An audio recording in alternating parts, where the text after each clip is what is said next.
Alright guys, Jason Noblet here and back with part 2 of this week's Q&A.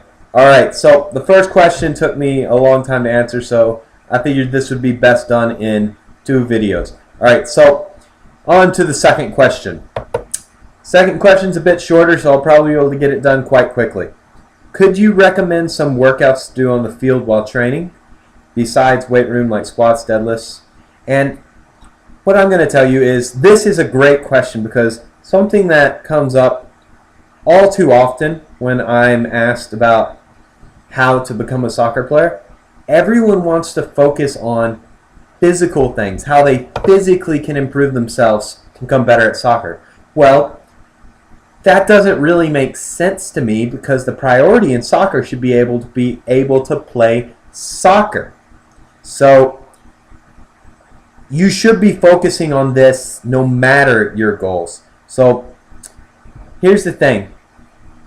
I could go over hundreds of actual drills, but I'm going to give you since you didn't give me any specificity, I'm going to kind of give you a once over of how your training should look on the field. Alright, so one thing that I like to do on the field is I like to try to make drills that are somewhat game realistic. So for example, I like to practice doing a move and finishing. So I do a move and finish, and I do this at game speed. You can also use a cone to pretend it's a defender or something else. Another thing you can do is you can practice receiving a ball and finishing as well. One easy way to do this is to just juggle and kick the ball up in the air and receive it and finish. Now, a little more into training. There are certain things that I think you should focus on, and I'm assuming you're also training, you're asking for individual training, which is one of the hardest things to do as a soccer player is train individually, because in the game you would normally be passing, moving, and reacting to how other players are playing. So 2 of the key things I think you should work into all of your training sessions are juggling drills and dribbling drills. Now the dribbling drills are great because you can incorporate dribbling into all your speed and agility work. Do all your speed and agility work, some with the ball and some without a ball. Because in the game you want to be able to do it with both, and you don't want to be significantly slower when you're dribbling a ball at your feet. So there are many drills going through cones, sprinting, slalom runs, anything like that. And there are just footwork drills and footwork patterns that you can practice to just get your footwork and your dribbling skills to as high a level as possible. One other thing I'd like to say, do everything weak-footed at least equally as much as your strong foot, maybe double as strong, particularly in shooting and passing.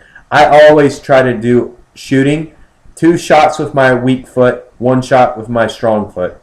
That will be the best way to eliminate having too dominant of one foot and another foot that's only good for standing. Alright, and also juggling. Juggling seems to be something that a lot of people think is elementary once they can do 100 or more juggles, regular juggles, without stopping. And most people refuse to advance further than that. And the reality is they are just hurting themselves. They could do so much more than that if they just used a little imagination, because in a game, do you always receive the ball like that? No. In fact, most of these people, when they're only going for juggling records, they're not actually learning a touch. They're learning a repetitive motion of their feet. They're just moving their feet up and down like this, and it's like, oh, if I move my feet like this, the ball will keep going up and down. Well, what you need to do is you need to change the ways you're striking the ball and controlling the ball, and also use many different surfaces of both your feet and the rest of your body. Try to learn how to juggle with your shoulders, your head, your chest, thighs, inside, outside of the foot, etc., etc. Also, play with the height variations of the ball. Do a touch high and a touch low. Try to practice things like that, and practice juggling and running and moving and doing anything to just get your ball mastery up. So if you want more specific drills, send me a more specific question next time, And also, I have many videos actually on my channel that you might want to check out. But that's going to be it for this question. I hope I covered it. I hope I didn't just ramble nonsense. But on to the next question. All right, so, hey, how are you doing? I'm great, thanks. Do you have any tips on how to get recruited to a D2 or D3 universities? I am not in the U.S., but I am going to send coaches some highlights in my CV. Is there anything else that I could be sent? Anything else that could be sent? Some training videos, pickup games, freestyle, physical attributes like my timing when running 20 meters. All right, so this is a great question, and now for you being outside the United States, it is a little different than if you were in the country. But what I'm going to do is I'm going to do it a little bit for both Americans and foreigners, just to make it easier. Well, for starters, I wouldn't be sending too much stuff to Division III schools. And the reason being, Division III schools do not provide scholarships. And you being an international student, I imagine you do want to pick up some sort of scholarship. Now, that doesn't mean they wouldn't take you if you can afford to go to the school. But if I was you, I would look more into NAIA and Division II teams. Now, Division I teams, there's nothing wrong with sending them as well.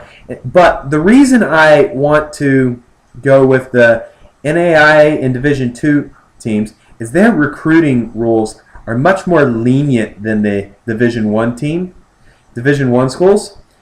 For example, NAIA and Division II teams, you can actually go and have a legitimate tryout before you ever attend the school. That's something I did. I actually played in practices with the teams as a junior and senior in high school. And that's pretty much how I got onto a college team. You cannot do this with a Division I team or a Division III team. Now, if that is a possibility, that would be the best possibility. Now, looking at the rest of it, you are sending a highlight video and your resume, your CV. That is the best thing you can do, is send your highlights and your resume. Now, with your resume, you want it to look as professional as possible. Don't look like you haven't been through school and stuff. You want it to look very professional. You want to have anything that stands out from your soccer career, and maybe even more important than just what teams you've played for, any accomplishments you got, you need to have references. Any reference that you can come up with that will help your case for making a team, you should include. Now, the reason I say help your case is if you had a coach that didn't like you, leave him off your resume. That would not be a good idea, because you do not want a coach who's going to speak negatively of you to be talking to a coach that might be interested in recruiting you. All right, so that covers the resume part. Now, as far as the highlight film's great. One thing that I've always been told by college teams is to send a highlight film, more of segments of actual how you play, not just a bunch of goals, because the reality is you don't score just a bunch of goals all the time in a soccer game. No one does. They would rather see how you're playing throughout the game. Now, I have mixed opinions on this, because I see a lot of coaches that will actually see a highlight film that's just edited very well, and they'll think the player is amazing, and then when they actually get him, he's only okay. Then, and the reverse happens, you'll see a normal game and plays very, very solid, but because you just showed a 15-minute clip of your game, you didn't really do anything special or amazing maybe. But what I would do is I would do maybe a little bit of both, but I would put the highlight film first. Put highlights of all your best possible plays first, and then I would put a second one that's showing good longer clips as your other video. Now, as far as any other types of videos, training videos, do not use a pickup game. One thing that's, and I find this unfortunate, but a lot of coaches, if they see you playing in a pickup game, they'll just assume you're just a random kid playing soccer. This is not necessarily the case. If anything, it shows that you're wanting to become a better player. But pickup games, a lot of times, if it doesn't look like a real match, a lot of coaches will just assume it's not a very good level. But training is a very, very good way to show your actual technical ability. It can show some of your physical abilities as well, like your pace, your ability to change directions, anything like that. I think a training video would be great. Freestyle, you can, but I wouldn't. If it was me, I wouldn't put freestyle in there. And the reason I'm saying this is some coaches will be extremely impressed by it. Some coaches won't care. Then other coaches will actually react negatively to this and assume you can only do that. Now, my opinion is that last coach, he's a jerk and he doesn't know what he's talking about. But to be 100% fair, some freestylers bring that on themselves. They're actually only good at tricks and they're not actually good at playing soccer. So I would leave that out. As far as your physical attributes, I would leave it to height and weight, and that's about it.